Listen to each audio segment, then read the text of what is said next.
اعوذ باللہ من الشیطان الرجیم بسم اللہ الرحمن الرحیم۔ ماہ مبارک شعبان ایک انتہائی مقدس، محترم اور رحمتوں اور برکتوں سے بھرپور مہینہ ہے۔ اللہ کے نبی صلی اللہ علیہ وآلہ وسلم جب ماہ مبارک شعبان کا آغاز ہوتا تو ایک منادی کو بھیج دیتے مدینے کے شہر کے اندر، اور اسے یہ کہتے کہ جاؤ لوگوں کو آواز دو، اے لوگو شعبان کا مہینے کا آغاز ہوا ہے، لوگو میری مدد کرو۔ مدد سے کیا مراد ہے؟ اللہ کے نبی فرماتے ہیں لوگو اس مہینے میں اللہ کی محبت میں، میری محبت میں، اللہ کے قرب حاصل کرنے کے لیے روزہ رکھو، اس لیے کہ وہ مہینہ ہے کہ جس میں اعمال خدا کی بارگاہ میں اٹھائے جاتے ہیں، پیش کیے جاتے ہیں۔ لہٰذا رسالت معاف فرماتے ہیں کہ میں اس حالت میں میرے اعمال ہوں کہ میں روزے کی حالت میں ہوں۔ اس مہینے کی بہت فضیلت بیان ہوئی ہے، اور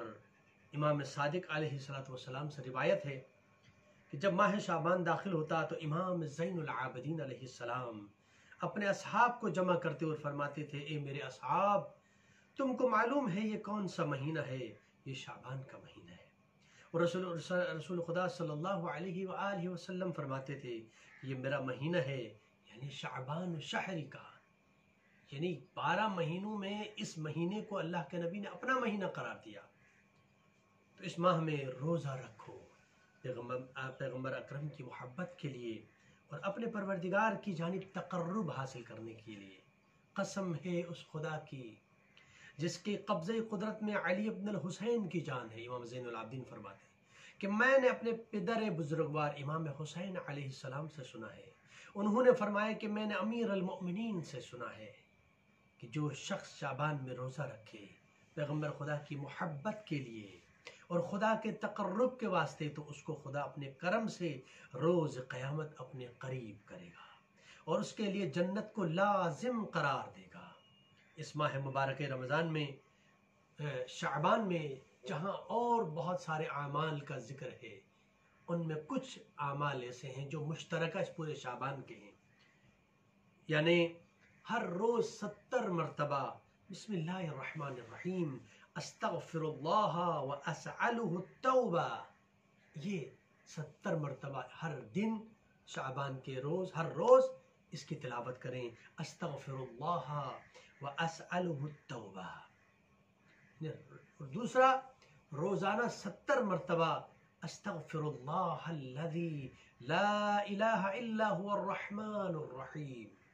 الحی القیوم واتوب الیہ، اس کا ورد کرے، پورے دن میں 70 مرتبہ اس کی تلاوت کرے۔ اور اس مہینے کے اندر جہاں ان اذکار کی تلاوت کا حکم دیا گیا ہے، اور ایک اور اہم ترین عمل جو ہے اس ماہ مبارک شعبان میں، صدقہ دینا، چاہے وہ ایک خرمہ ہی کیوں نہ ہو، اللہ کی راہ میں خیرات کرنے کا بہت زیادہ ثواب ہے۔ لہٰذا تمام مؤمنین اس ماہ مبارک شعبان کی فیوزات اور برکتوں سے مستفید ہوں، اور زیادہ سے زیادہ روزہ رکھیں اس ماہ مبارک شعبان کے اندر، اور صدقہ دیں، اور مختصر سے یہ جو اذکار ہیں ان کی تلاوت کریں، اور انشاءاللہ اس کے مہینے کے اندر جو شب برات، جو شب آنے والی ہے، اس پر الگ سے انشاءاللہ تذکرہ کریں گے۔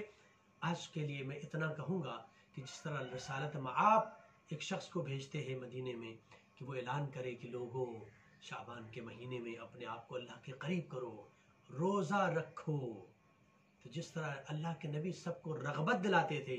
کہ تم لوگ روزہ رکھو، ہم اور آپ بھی اس سیرت پر عمل کرتے ہوئے لوگوں کو دعوت دیں کہ وہ روزہ رکھیں، اللہ کے لیے روزہ رکھیں، رسالت معاف کی محبت میں روزہ رکھیں۔ میں نے بھی اس میسج کو اب تک پہنچایا ہے اسی عنوان سے کہ اللہ کے نبی کی یہ سیرت تھی، اور میں چاہوں گا کہ آپ بھی اس میسج کو، اس پیغام کو دوسروں تک پہنچائیں، تاکہ یہ صدقہ جاریہ بھی ہو، اور آپ کی اس بات سے، آپ کے اس عمل سے اگر کوئی انسان خدا کے قریب ہو رہا ہے تو اس کا مقام اور مرتبہ اس کا بلند ہو رہا ہے، ساتھ ہی ساتھ اللہ تعالیٰ اس کا ثواب آپ کے بھی عمل نامے میں ڈال دے گا۔ وآخر دعوانا ان الحمد للہ رب العالمین.